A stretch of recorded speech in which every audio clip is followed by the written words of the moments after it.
Can you please resume?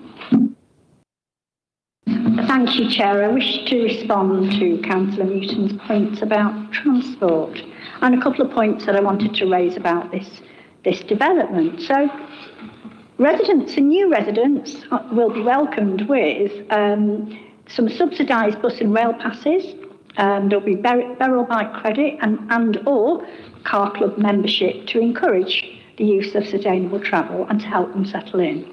And the development itself will also include new car club bays, electric vehicle charge points and extensive cycle parking. So hopefully that will enhance the transport issues in the area. Thank you. Thank you, Councillor Williams. Councillor Owens. Yes, I think I was next, and I better be good now, after what we've been through. I was going to pick up on a point really that lots of people have made about the mixed communities, and it was always thus really, and I don't know why it ever changed. The council flats that I grew up in backed onto fairly large private homes. And the kids I went to school with, my dad was a bricklayer, but I went to school with sons and daughters of lawyers, doctors, and all sorts. So, and it was a mixed community. I don't think anyone ever really took notice of what sort of social standing other people were. But maybe I'm looking at it through rose-tinted glasses. But the other thing that I think is really good here when you read it is the idea that there'll be play areas and food growing areas, and it's an attempt really to build a community and to get people to know each other and working together. I think through the 60s and into the 70s they built lots of high-rise flats and put people in them. The temptation was not to house people but to warehouse people, and that is a temptation once when you're in shortage of housing, to perhaps try and cram as many people into an area as possible without much sort of infrastructure or their well-being. And I think this very mention of having areas where people will play and grow food means that we're taking the time and effort to really try and grow a community. So I think it's brilliant, and couldn't agree with more, and agree with most of everything anybody said. Thank you, Councillor Robbins. Councillor Miller. As another Goldsmith Ward councillor, Chair, I'd like to say how brilliant it is to have an affordable housing scheme in our ward. And it's a ward with a lot of private rented accommodation, and so it's good to have rental accommodation which is more secure in tenure, to have shared accommodation, and I'm really delighted that we're offering this, and that it is, as Councillor Newton has pointed out, it's got fantastic transport links, so it's city centre, it's a very mixed neighbourhood, and I really, really welcome developments. I think it's important that we provide that extra funding to ensure that we mitigate this risk and it can go ahead. Thank you, Councillor Miller. Anybody else have comments or questions on anything that Councillor Williams has shared this afternoon or on the report? No, in which case it just leaves me to say, and I am going to comment on what just happened here in the chamber, that I am so proud that a Labour council, working as we are with our Labour government to deliver more social and affordable housing, is able to bring forward and unlock such an important scheme that promises so many potential new homes to hundreds of families, and as we've said, homes of the right size, because we know we need more 3-bed and 4-bed homes in this city. And I'm incredibly proud of all of the work that officers have done. They're really hard work to try and get this over the line.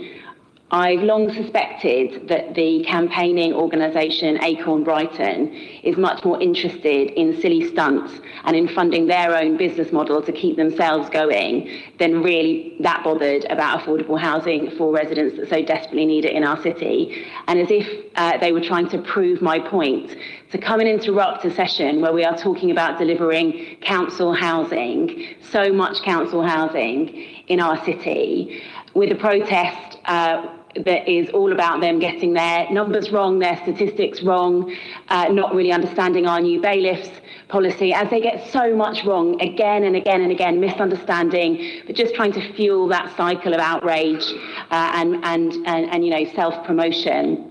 They really proved that is what they are all about this afternoon. So I just want to say thank you, everybody, for coming back into the chamber, continuing with this process, because this is about how we deliver for people. This is about creating the homes that we need in the city. And whatever was going on up there is absolutely not about that at all.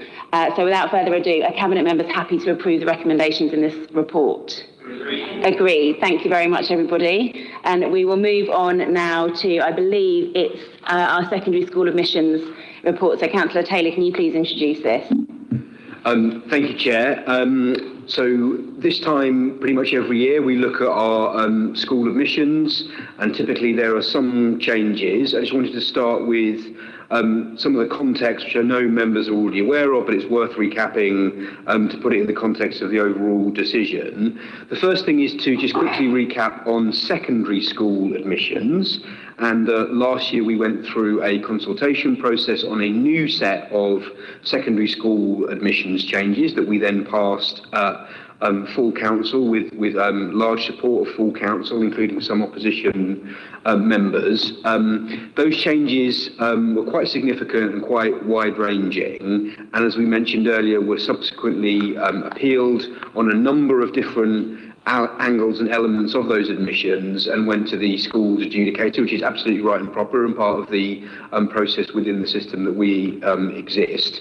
Those changes were to introduce a new concept within admissions called open admissions, which was to acknowledge that for outer areas of the city, for catchment areas indeed, of outer areas of the city, many families only have one catchment school, whereas in the central areas there are two schools. And so open admissions was to allocate a small percentage of local authority schools that would be available to those not living within the catchment area.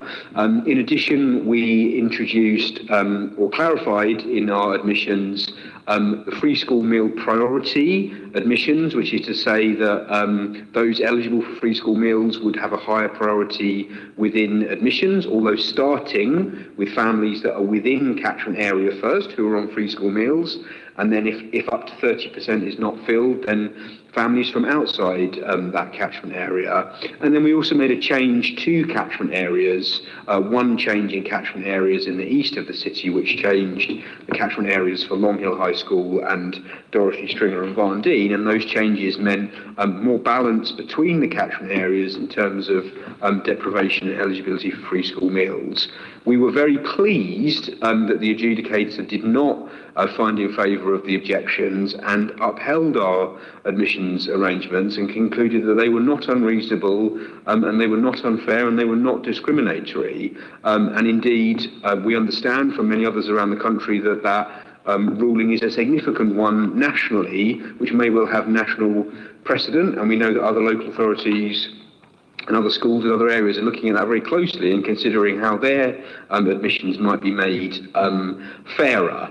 The second context is the overall pupil number context in the city, which we've discussed many times in this chamber at full council, committee and cabinet, which is to say that we have had a significant fall in pupil numbers in this city, greater than we've seen in other areas of the country.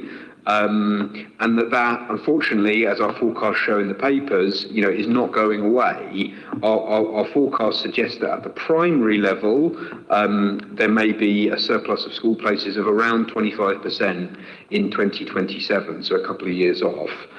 What do those excess of pupil places or a lack of pupil numbers mean? Well, it means financial challenges for schools, because schools are funded on a per pupil basis. This is not about government cuts to education funding. This is about the model of school funding, which is on a per pupil basis. And if you have a situation where there is very low intake at an individual school versus their capacity or size, and it is tricky to set budgets and it puts financial pressure. It's worth recapping the changes that we've already made to date. We did have to take some really difficult decisions early in our term about closing 2 schools, which nobody wanted to do, and was painful, and we understood absolutely the opposition from parents and staff of those schools. And then there was a voluntary closure of a school, the Catholic school St Joseph's, whose governing board and diocese voluntarily proposed to close that school. And we've also had a number of reductions in PAN already. And I think importantly, there is now increased working in a number of individual schools and areas to think about how you efficiently run schools, potentially in partnership, potentially in federation. And we note in the paper that obviously Stanford Infant and Junior are currently consulting on a proposal to combine those 2 schools and achieve some efficiencies that way. So we've made some significant progress, albeit some of it painful. I think there is widespread acknowledgement from the head teacher and governor community that actually those school closure decisions were correct. They were difficult, but they were about actually trying to benefit the whole system and fund schools properly. So that's some of the context. In terms of the proposals that we're looking at this year, they're much more limited than in previous years, but it's worth touching on them. The first relates to secondary school admissions overall. One of the things that came through really clearly in the consultation was this concept of the sibling link within secondary admissions. We have had sibling link as admission criteria for many, many years, and most places around the country, whether it's individual schools or local authorities, have sibling link as a consideration. However, our sibling link has always been based on whether you were within catchment area. So you could apply as a sibling and have a high preference if the sibling that you're talking about was at school within the catchment area that you lived in. That had a number of effects, some of which are related to our changes in admissions, but some of them are not related to that. And I think it came through very strongly in the consultation, and I agree with it, that it's a fundamental point of fairness. Do we think that there should be such a thing as a sibling link? And why do we think that should be the case? We think it should be the case because families shouldn't be forced to have to split their children across schools if it's not needed. Sometimes in rare cases it's needed for special educational needs. But really, if families want to go to the same school and there's already a sibling in that school, really we should be supporting that and making families' lives easier. And that shouldn't be about the boundaries that currently exist for catchment. And so our proposal is to remove the contingency of catchment area within sibling link and make that a sibling link that's available to all families. As I say, that may be relevant to the changes that we've introduced about free school meal eligibility criteria and open admissions criteria, but it is also beyond that and more than just that. Councillor Alexander and myself know a family in Bevendine who have a place for one of their children at Patcham High School related to their special educational needs, technically out of catchment. In that case, their older children or their younger children would not be able to benefit from sibling link if Patcham High School happened to be full in that given year, and they wouldn't have preference over other pupils. And again, is that really fair that somebody has got a place at a school because of their SEND needs, a mainstream school, and their sibling couldn't be able to benefit from sibling link? We don't think so. We think it's fairer and cleaner and more easy to understand that sibling link it simply exists for all families. So that's the first proposal. The second relates to secondary school numbers, and obviously within the context of those falling numbers that I mentioned, there were 2 specific proposals. Rudyard Kipling Primary School to reduce their PAN from 45 to 30. That is to align with the numbers that they expect to get through the door and then make it sort of easier to have a single class. And that is something the governing board and the head teacher are supportive of. And then the second is Downs Junior School, which is a proposed reduction of their PAN from 128 to 96. And that aligns with previous reductions that were made at the infant school. Really it's following through on that and saying that we will have enough places in the junior school to accommodate all those from the infant school, but whilst trying to reduce to the number that is reflects the reality of numbers coming in and then reduce overall pound size across the city. And so I would suggest to Cabinet that both schools are supportive and that is a sensible thing to do. And then the last one is a relatively technical change about how admissions and allocations works. At present, if you apply across your preferences and don't get one of your preferences, you are added to your preference waiting list on a given school. We're proposing a change whereby parents should actively choose which waiting list they should go on. There have been some examples where people are allocated to a waiting list, somewhat forget about it, go and get a place at another school, are perfectly happy to go to that other school, then the waiting list place becomes available, the offer is made, they don't respond for a while, and then they respond back and say, oh no, we've already got a school sorted, which then delays the process of then going down the waiting list and finding the family that does want it. So we're now saying families should actively indicate the waiting list they want to go on if they don't get one of their first preferences. In terms of the process and next steps, if Cabinet agree these changes today, we will go to a public consultation, which will run from November to the 9th of January next year. And then, as always, we will need to determine our final arrangements by the end of February for publication the next day, and those are our proposed, or those are then our published admission arrangements for the following academic year. There's a number of engagement events planned, 5 in total, which will be a mix of online and in person, and a consultation response form will be available online. If families are struggling with that online form for any reason, there is a telephone support for those who want to ring up and respond and may not want to respond digitally. And we will, of course, be able to try and engage with all communities across the city, including those with protected characteristics, so we get a good set of responses on these more limited changes this year. I think last thing to say is there has been some questions about forecast and the impact of the change in sibling link. It is quite a tricky one to concretely forecast because it really depends year on year on which schools are getting out of catchment placements. What we can say is that in a typical year of roughly 2,100 pupils coming into the secondary system, about 400 of those are coming in with a sibling link to an older sibling, so sort of less than a quarter.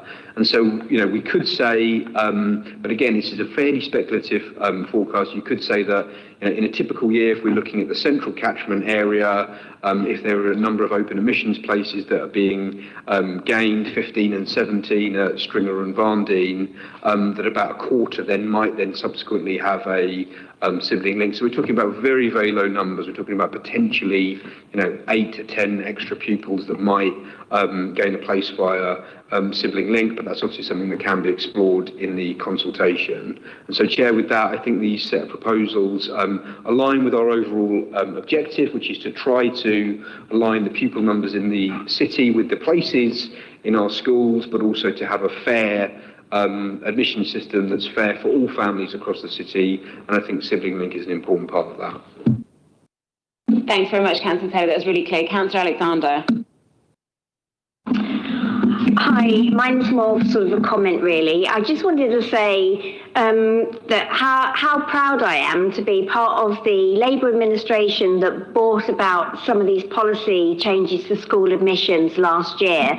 And I think sometimes as a politician, you need to really stand by your principles and go with what you believe is right and fair. And I remember when we first started talking about the policy ideas in Labour group, I recall one of our group knew that it might not fit some of their residents, but I remember their words saying they believed so much in making it more of a fairer system across the city that they would risk losing their seat. And I think as a politician, you really do need to stand by your principles. And I think if it wasn't a political environment, somebody that doesn't stick by their principles, you'd call it NIMBYism. And I just wanted to reflect that. And I'm really happy to see the sibling outer catchment area sort of changes coming in this year, because I know that does affect quite a lot of families who have one child at one school and then their sibling couldn't previously get into the same school. So, yeah, that's just my comment. Thank you, Councillor Alexander. Councillor Okins? Yeah, 100% agree with what Councillor Alexander has just said, and I can't help but reflect, without labouring the point too much. We've already spoken at length about the changes that we made last year, but I'm obviously so pleased that the adjudicator upheld those changes, and I can't help but recall the very, very powerful representations that we had from families from Moulscombe, Bevendine, Whitehall, who spoke in this chamber. And I remember one of them sort of saying that it sort of felt like this was the first time anybody was really doing something sort of fundamental to help them and their communities and their families in such a kind of systemic way. And I can't imagine how. Well, it would have just been so heartbreaking if having gone to all that effort to get that over the line, that it was overturned. So extremely pleased that it was upheld by the adjudicator.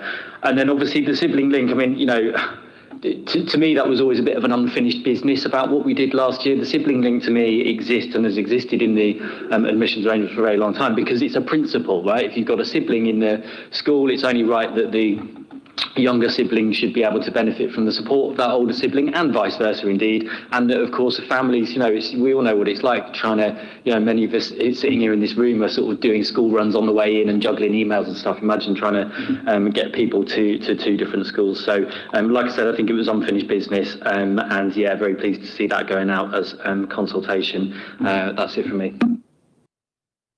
Thank you, Councillor Okins. Councillor Allen? Thank you, Chair. I've always wanted us to be a flagship Labour council. I think this is a big leap of us making good on that vision and that commitment. I hope that other local authorities will see the schools adjudicator judgment, and where they acknowledge that they have a problem with educational inequality, that they look at this as a method of trying to mitigate and reduce that. I've been a consistent supporter of the open admissions element of our package. I think this will really make a difference in communities where there has been no educational choice for a very long time, probably since catchments were first drawn up many years ago. So I think this is a huge vindication of our administration's commitment to reducing inequality in our city, which, as we all know, is a fire that drives many of us that sit around this table. The other element of this is, of course, the proposed PAN changes at the two primary schools, one of which, Rudyard Kipling, is in my ward in Woodingdean.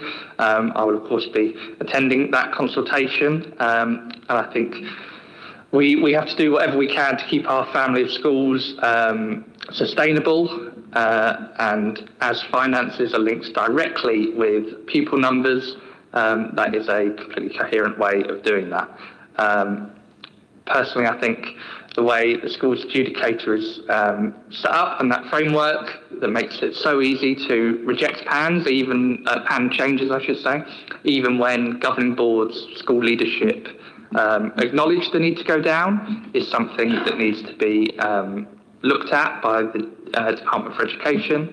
But at the moment, I'm happy to support those changes and go into consultation for those. Thank you, Chair. Thank you, Councillor Allen. Councillor Miller? Thank you, Chair. I'd like to echo my colleagues' comments on the introduction of the sibling link for all children across the city as a really important way of increasing fairness of admissions and enabling families, especially when you have single-parent families, having to drop off children at two very different areas. It can be very, very challenging, or if a child has additional needs. So I think it's very, very welcome for our families. And I'm also very proud that we are making these changes to increase fairness and address some of those historic unfairnesses which have grown up in our city. And so I'm very, very pleased that we are our decisions are reflecting our principles and are evidenced in real changes, and that is being recognised. And I think that is a really, really positive step forward. Thank you. Thank you, Councillor Miller. Any other comments or questions from colleagues? No, in which case it just leaves me to say really welcome the positive engagement with schools. As I said in my chair's comms, we are so grateful and committed to working in strong partnership with our community schools in the city, both primary and secondary, and addressing the challenges that we know we collectively face to maintain a thriving set of schools that are doing the very best we can by our pupils and ensuring that that money, that precious money that comes from central government, is getting the most bang for its buck in terms of delivering support and educational opportunities. I'm very, very supportive of this proposal on sibling link, and I think it's really important to be clear. The way that the subscription criteria is set out means that this sibling link would apply to all categories where there is oversubscription. And I think that is, as for reasons that others have outlined, incredibly important. We want to support families in supporting their children in school, in secondary school, and ensuring that as much as possible we can keep siblings together where families want to keep siblings together in the choices that they're making is just absolute common sense, and I think overdue. And I remember last year when we were going through that initial consultation period that there were many calls coming for sibling link as, you know, something that just needs to be sort of corrected, that isn't currently part of the system but really should be. So I'm really keen that we bring forward this consultation, and I think that's a really sensible proposal that is in there. Thank you very much, everyone, for your comments. Does Cabinet agree the recommendations in the report? Agreed. Fantastic. Okay, that brings us, I believe, to the final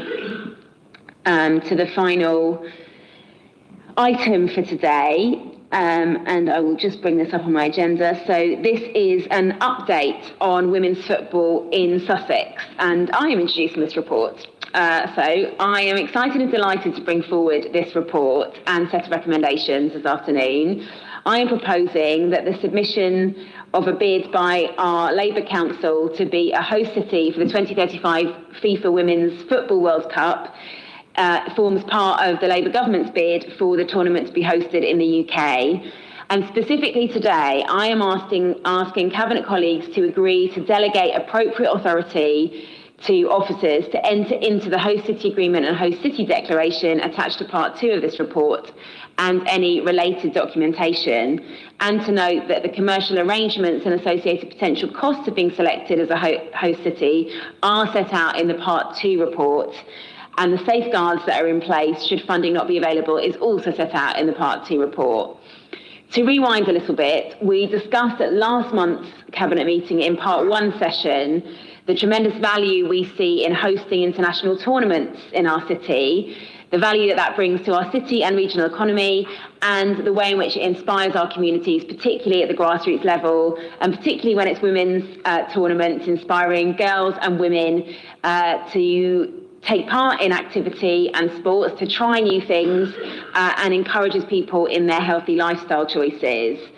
When Brighton and Hove hosted the UEFA Women's European Cup in 22, it leveraged the highest gross value added yield of any host city in that tournament. That was an £8 million GVA, in part due to the extended stays and overnight stays from fans. We know that the city's got so much to offer. We know that our surrounding region has so much to offer. And indeed, that is borne out by the evidence from these major tournaments, that when we are compared with other host cities, we actually bring in the most economic value because people want to stay here, they want to spend some time here, and they want to explore and get involved in all of the great things that go on in Brighton and Sussex. Outside of the public games, there will also be requirements for team bases and training sites that would also likely take place across the wider Sussex region. And beyond GVA and economics, the benefits are very much real across many sectors, and we've seen that with previous tournaments, whether that's the global media exposure, the social impact, the volunteering opportunities, the boost for community cohesion, because who doesn't love the football, and large-scale sports events also, as I've said, inspire residents to adopt healthy lifestyles. They can foster a sense of community and celebration and well-being in the city, and various surveys that we've done demonstrate this and evidence it. The 22 UEFA Women's Euros inspired more than half of residents and 2 in 5 spectators and tournament volunteers to do more sport and physical activity generally. And since the tournament, Sussex has doubled the number of female-friendly clubs, and 1,200 women now play recreational football. Large-scale tournaments also have a social impact on the city, with 74% of residents feeling that the tournament has brought their local community closer together. And goodness me, in these divisive times, we need that more than ever. So the benefits are really clear. But as a fiscally responsible Labour Council, we must also be clear about the financial implications of hosting one of the world's most prestigious sporting events. And so before making a decision on these recommendations, I will move us into part 2. But for now, I will pause and ask colleagues in part 1 for their in principle thoughts and reflections and input that they might want to give. Councillor Taylor.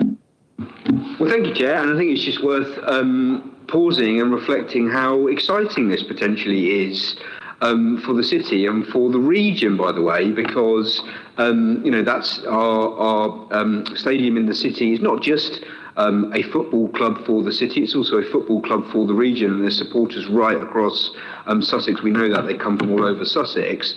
I just wanted to reflect on the women's sporting event that we had this year, the Rugby Women's World Cup, which I was very, very privileged to be able to attend with my auntie, who was a long-term women's rugby player. She was one of the pioneers of playing rugby in the 90s and is now head coach at Clacton Rugby Football Club for the women's team. And genuinely, I've been to lots of sporting events in my life, cricket, football, rugby, tennis, all over the place. It was probably one of the best sporting events I've ever been to in terms of atmosphere, in terms of what it was like in the ground, in terms of what it was like in the stadium, the standard of the sport, and the atmosphere coming in and out of Brighton and to the stadium was just incredible. And as Councillor Sankey said, it's not a cliche that it brings people together and it gives people something positive. It's genuine and it's real. And we do have to, by the way, as a city and as a country, as we're going to get past the horrific previous decade of Tory austerity and running down of our public services, we're still a very, very tough position we're in. But we are going to, as a Labour government and as a Labour council, build a better city and a better country for our residents. And we're going to start being a bit more positive. As we get through some of the difficult issues, we're going to have some positive things. And this is going to be one of them for the city. This is going to be something that all of us can enjoy, participate in and celebrate about our amazing city. And I think it's starting to emerge, and we should keep promoting it, that could Brighton and Hove be one of the leading cities in the whole world for women's sport? I think that is possible. I think that's something we should be building towards, and I think this could be a big part of it. Thank you, Councillor Taylor. Councillor Robbins. I couldn't agree more. And I meet regularly, week in, week out now, with local teams who are running 9, 10, 12 women's football teams from the ages of 6, 7, all the way through to adult, and just mountains and mountains of them wanting to play sport, football, rugby, and various other things. I think it's worth reflecting that the last time we had a World Cup, I'm probably the only person in the room who can remember that, was the Men's World Cup in 1966, and there were 16 teams in that. This time, I believe there'll be 64 teams in the Women's World Cup of 2035. Across the world, Asia, South America, North America, well, you name it, there'll be probably the only continent that won't be represented will be Antarctica. And not only will they be here for the weekend when we're playing, but they'll be coming over to see the city, to offer tours, so probably for 2 or 3 years beforehand, there'll be groups coming over here to see what the accommodation's like, to see what the things are set up like. So we'll get triple the benefit that we've from the people staying here over one weekend. You let people come in to try and sort out what the accommodation's going to be for the people. Couldn't agree more with Councillor Taylor about the Women's World Rugby Cup. And I went to the launch of that up at Mansion House in London, and the amount of excitement there was with people there about coming to Brighton, that they're going to come down to Brighton, and some of the games would be in Brighton. And Bill Beaumont told me how excited he was that some of the games would be in Brighton. So I think and again, couldn't agree more that, as we emerge, let's be optimistic. Let's look forward. Let's push forward and not look at everything and say, oh, can we do that? It's going to be it's going to be this. It's going to be that. Let's show that optimism and move forward. And hopefully it'll be a star-spangled event, and we'll be part of it. Thank you, Councillor Robbins. Completely agree with that. Councillor Rokins.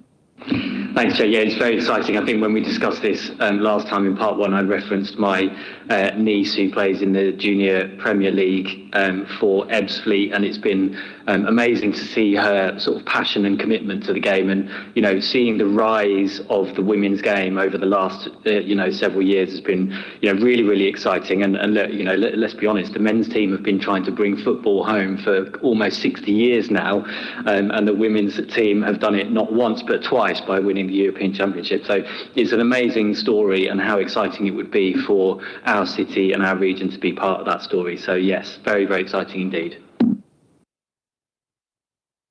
Thank you, Councillor Rokins. Any other comments or questions in part one? Councillor Mooton. Thank you, Chair. I just want to echo those the praises we have for this potential idea. I think genuinely a real positive thing for the city. Puts us again on the map. I think we're already on the map, but certainly highlights that. And with the sporting opportunity this brings, certainly support Councillor Robbins' enthusiasm for this and the positivity. I think there's opportunities as we drive towards the 2035 events. We move forward our infrastructure as well. So aspire to being on the global stage. We also have an infrastructure and transport system that reflects that challenge as well. So which aligns well with our City Transport Plan 2035 aspirations as well. So I see this as being a very positive opportunity to put us on the map and make us a city we're very, very much proud of. Thank you. Thank you, Councillor Mooton, and Councillor Miller. Thank you, Chair.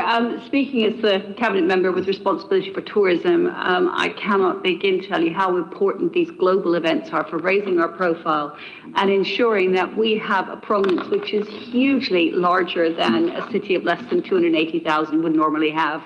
Being on a world stage like this and being part of a huge global event is so important for the city and its tourism, and it just will help to bring the city together. It's very exciting to host something like this, and I think it's also positive for all the residents, not just for our businesses.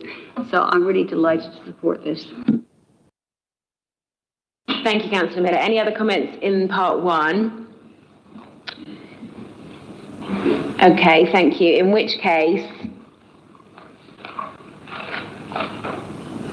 I now propose that we resolve to exclude the press and public under section 100A, section 4 of the Local Government Act 1972, and to move to confidential session.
Agreed unanimously.